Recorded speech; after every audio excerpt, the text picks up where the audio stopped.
我在上一期视频结尾的时候留下了几个问题，比如说为什么僧人可以吃肉？为什么有人说僧人可以谈恋爱？还有人说藏传佛教的僧人六根未净，真的是这样吗？今天我们就来好好聊一聊汉传佛教的僧人与藏传佛教僧人的差异。看完了本期的视频以上的问题不答自解。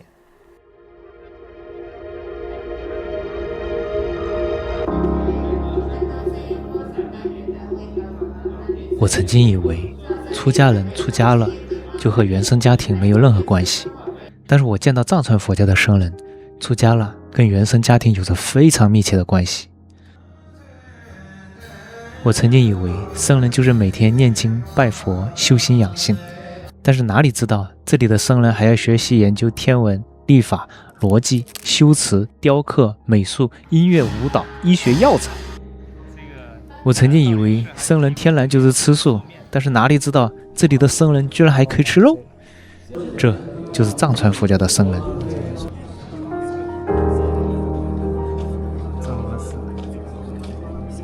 其实我们对于藏传佛教僧人的认知几乎全都是错的。之所以会形成这样的认知，是因为我们汉人从小到大在影视剧里在生活里在寺庙里见到的僧人几乎全都是汉传佛教僧人的形象，从而我们自然而然地形成了一套固定的认知。我们眼中的僧人的形象，光头素衣吃素不结婚，住在寺庙不回家不见亲人不问世事，每天念经打坐与世隔绝彻底出世。我们默认全世界的佛教僧人都应该是这个样子，甚至有很多人接触到藏传佛教的僧人也会自动套用这套标准去评判，觉得他们穿得红看起来神秘，除此之外和汉传佛教僧人没什么区别。我最初也是这么认为的，这其实是一个巨大的认知误区。我在摩旅藏地考察3万公里之后发现，真正的藏传佛教僧人和汉传佛教的僧人从根源戒律生活修行与原生家庭的关系与世俗社会的关系承担社会责任全方面全维度完全不同。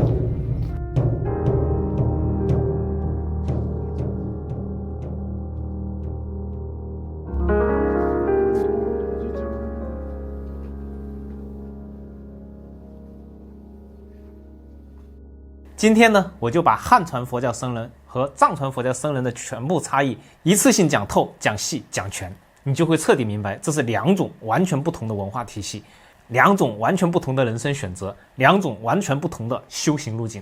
我是笑峰，以行走为证，以史料为基，关注我，洞悉雪域智慧，解码藏地源流。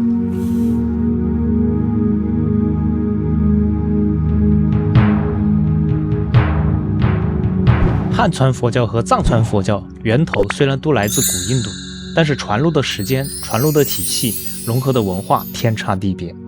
汉传佛教它源于印度的大乘佛教，经丝绸之路传入汉地，进入中原，融合儒道文化，形成禅宗、净土、律宗、天台、华严等宗派。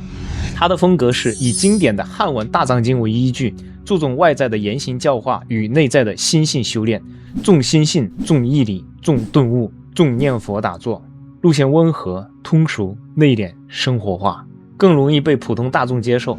而藏传佛教源于印度晚期的大乘，加完整的密法体系入藏，传入西藏之后融合高原文化，其实主要就是本教文化，最后形成了格鲁、萨迦、噶举、宁玛等核心的教派。它的风格以藏文的大藏经单珠尔、甘珠尔为依据，显密双修，次第严格，逻辑极强，要求学哲学、逻辑、五明、医术、历法体系完整而庞大，严密、专业、学术化。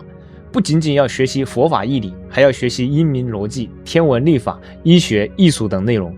修行的专业性、系统性、严谨性都形成了独有的体系，这是和汉传佛教最根本的区别。一句话，汉传走内修路线，藏传走显密双修的体系化路线。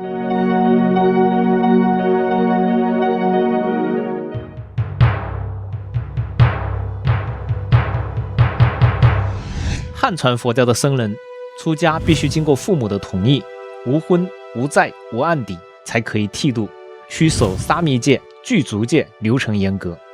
核心就是3条：终身独身，绝对素食，常住寺院，不吃肉，不沾五辛，不回家，不涉世。这里我重点说一下不吃肉啊，绝对颠覆很多人的认知。很多人以为不吃肉是佛教天然就有的，其实不然。这是因为中国南朝的时候有个梁武帝颁布了断酒肉文之后，才正式成为汉传僧团的统一制度。在此之前，汉传僧人也是可以吃肉的，在此之后吃素才成为传统。藏传佛教的僧人同样严格出家，同样终身独身，不婚不生子，有格西堪布学位，有转世制度。饮食上历史上不吃素，不是戒律松，而是高原上活不下去，没有菜没有粮，只能吃肉，但严守三净肉，不见杀不闻杀不为我杀。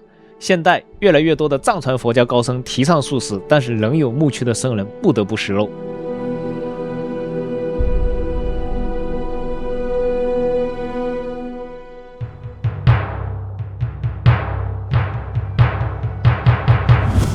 汉传佛教的僧人穿灰褐青长衫，低调朴素，日常是早晚课、坐禅、念佛、诵经，生活安稳，节奏平缓，内敛修行。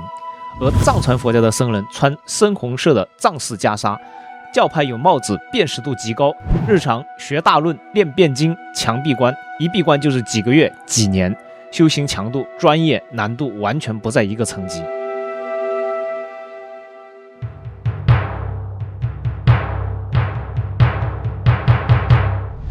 这一段99%的汉人完全不知道，汉传佛教的僧人呢，出家等于是彻底断离家庭。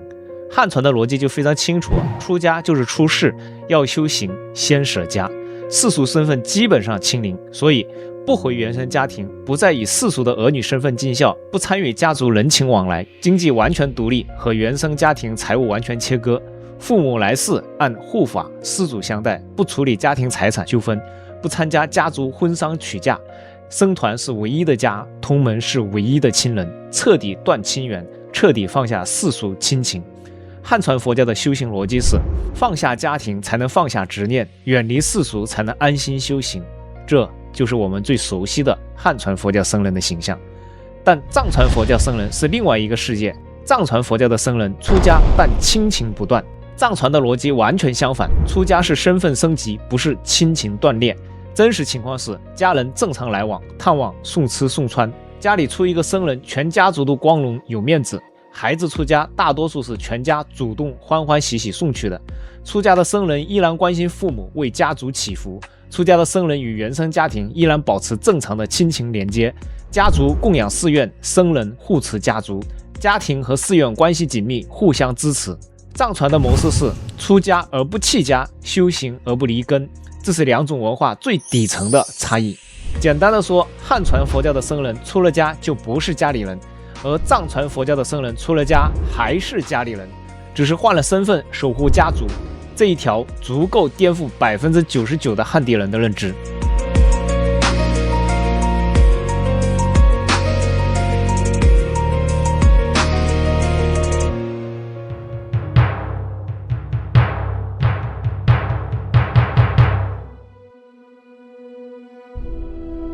汉传佛教的僧人远离社会，不掺和是非，不问世事，不介入纠纷。寺院是独立的小世界，和世俗保持距离，给人的感觉清静、疏离、避世。而藏传佛教的僧人深度扎根社会，和民众的生活绑在一起。在藏地，僧人最有文化，最受信任，民俗、仪式、生活、信仰，处处离不开僧人。他们不是世外之人，他们就是社会里的人。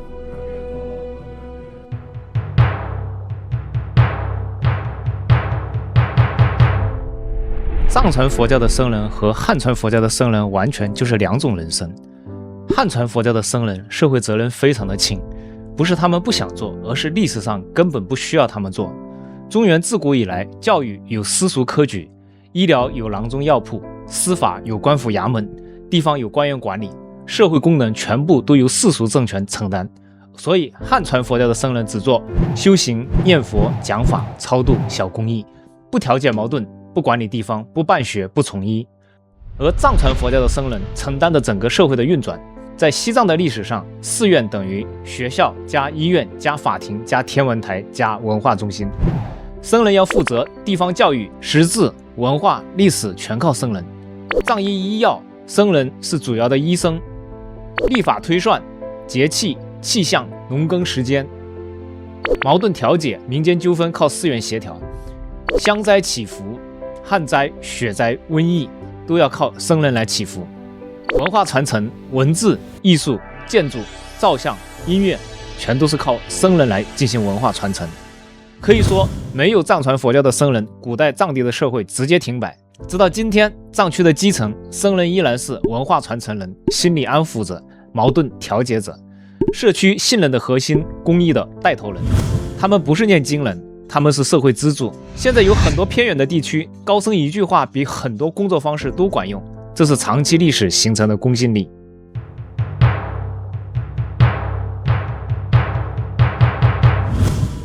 汉传佛教的僧人是一个出世的修行者，他独身素食，断舍家庭，远离社会，不承担公共责任，追求内心清净、解脱、自在。而藏传佛教的僧人是一个入世修行者，独身持戒，不离家庭，融入社会，承担教育、医疗、调解、文化传承，是地方秩序与信仰的核心支柱。汉藏僧人两者的差别没有高低之分，没有优劣之别，只是因为地理环境、历史发展、社会结构、文化土壤完全不同，走出了2条完全不同的修行道路。我们不能用汉传的标准评判藏传的世界，不能用世俗的想象定义信仰的人生。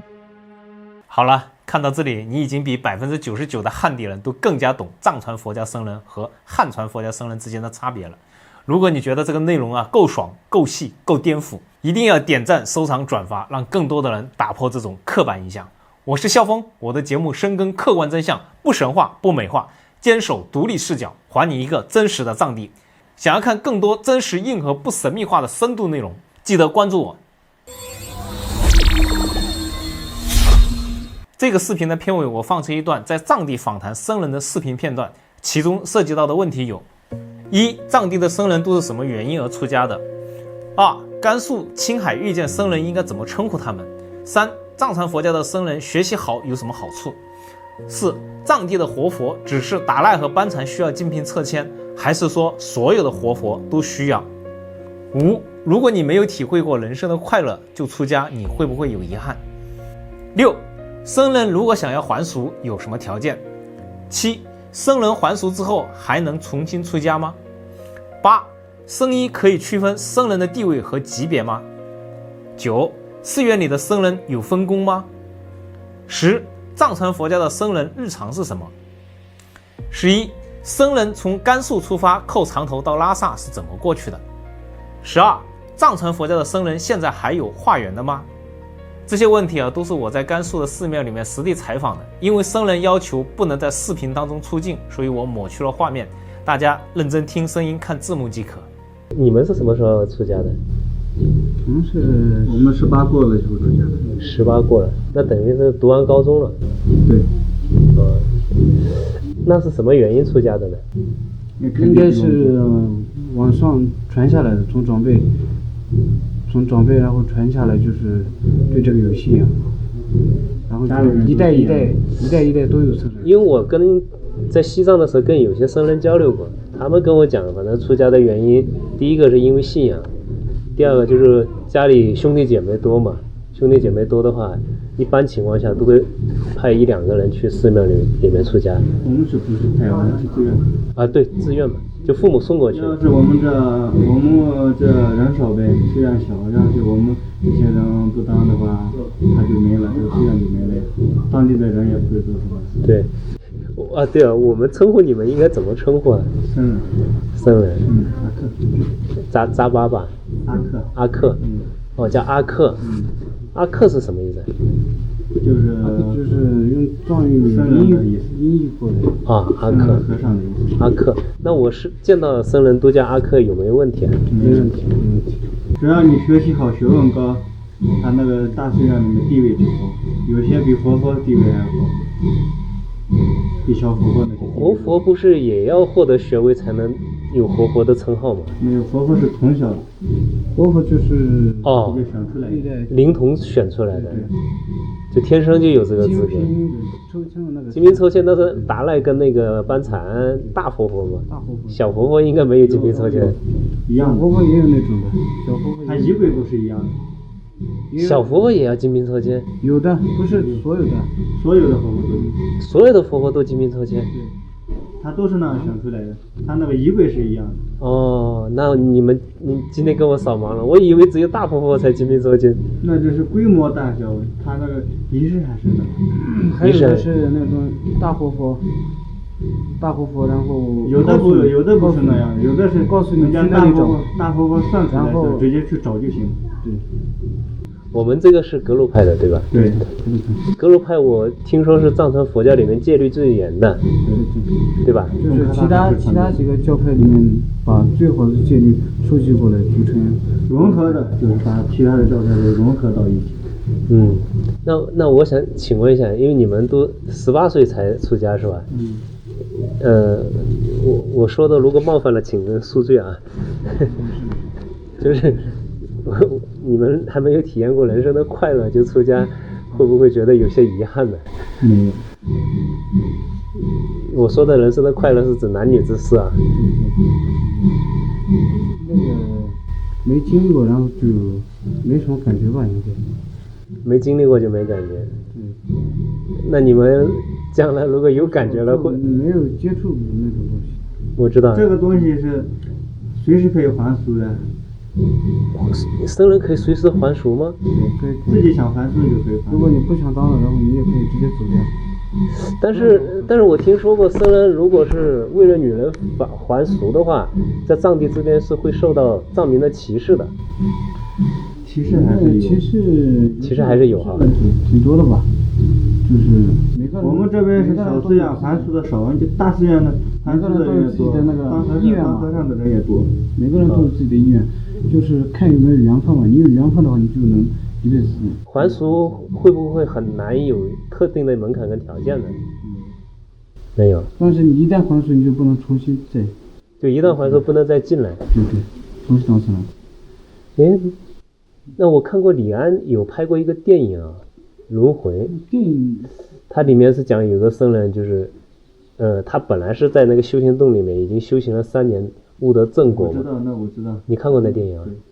对，然后他不就后来被一个女子所吸引嘛，就还俗了嘛。过了几年世俗生活之后，他别的教派不知道，可能别的教派，我们那个格鲁派的话就不是那样。哦，就格鲁派，如果你要是还俗了，再入来当僧人就不可以了。经书上所说的话都是不可以的，但是他那有些教派我们也不清楚，应该可以吧？我们反正是我们知道的就是我们的教派不可以，他们别的教派我们不知道。就格鲁派是严格禁止。别的话那种应该也不可以，他那电影好像啥弄的。戒律都不一样，戒律不一样。就电影拍的是假的是吧？不是所有僧人的戒律都是一样的。不过电影拍的那个地方，它不是那个我们国家境内，它是在现在的应该是印度的拉达克境内。那国外的教派也有，那个戒律也不一样，有些可能不一样。他那个就不知道什么教派了。我发现那个你们穿的僧衣基本上都一样。对，都一样。都绛红色僧衣，然后那个僧帽也都基本上带红色，有的带黄色，就普通那个僧帽。格鲁派的话就是，他这不是有个黄的吗？这有黄的就是佛那些，但是格鲁的是那个塔斯的不一样，全部都是黄色，也有衣服也不一样。有个黄色小条我知道，但那个我看过，就是那个像本教的僧人，他这里是那个蓝色的。绿色。你们叫绿色。蓝色的就是。他们说天空的颜色。对，就是颜色。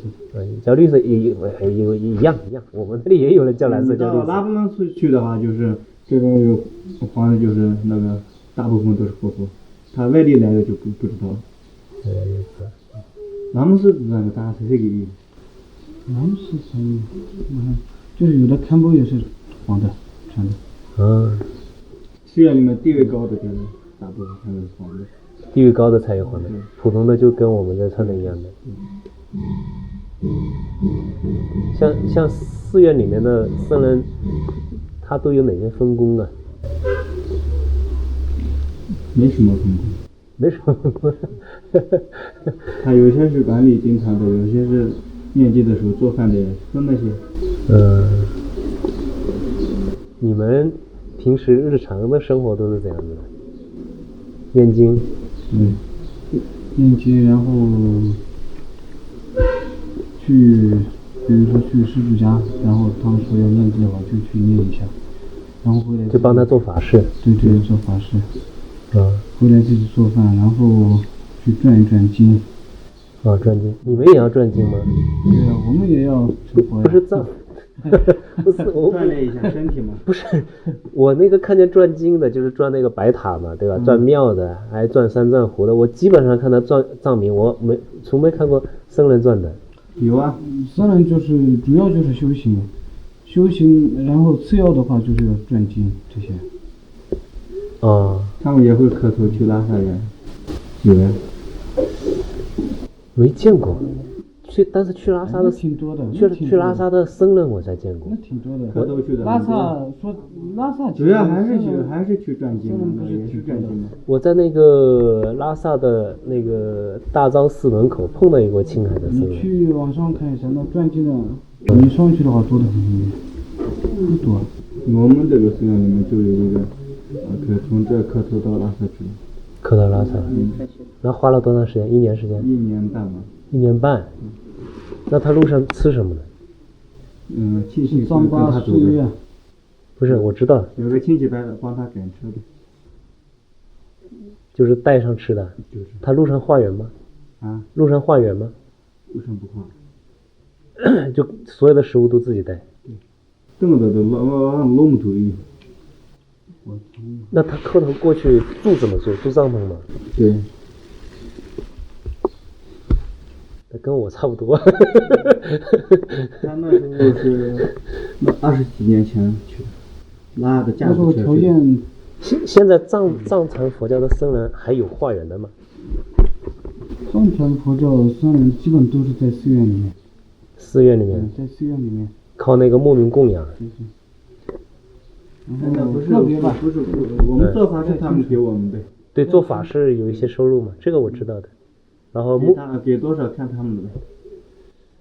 给多。要是我们去念经的话，他们给3顿饭也可以念的，没钱也可以念的。这个是你们的慈悲心。没有规定的。这个现在等于是基本上是没有化缘这一说了，是吧？有。留完吧，现在。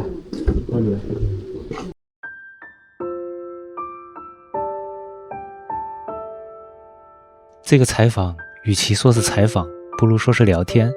只是我对于藏传佛教僧人一些比较好奇的问题，事先也没有采访提纲什么的，想到什么就问什么，随机性很强，甚至有些问题还很不礼貌。但是2个僧人对于我的问题都真诚地给予了回答。僧人也是人，并非圣人，也有7情6欲，也有化不去的贪嗔痴。我们都是有情众生，都生活在娑婆世界，只不过僧人是出家修行，而我的修行一直都在路上。